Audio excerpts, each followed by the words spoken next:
Arestado isang lalaking nagnakaw ng motorsiklo at binuhusan pa ng gasolina ang pulis na humahabol sa kanya sa Negros Oriental.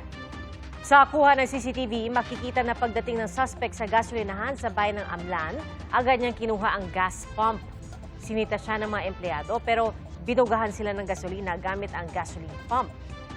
Binugahan din niya ng gasolina ang rumesponding pulis.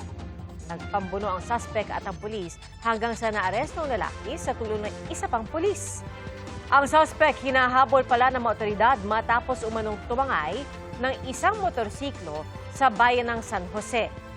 Ayon sa pulisya, tinangkapan ng suspect na saksakin ang may-ari ng motorsiklo bago ito tangayin.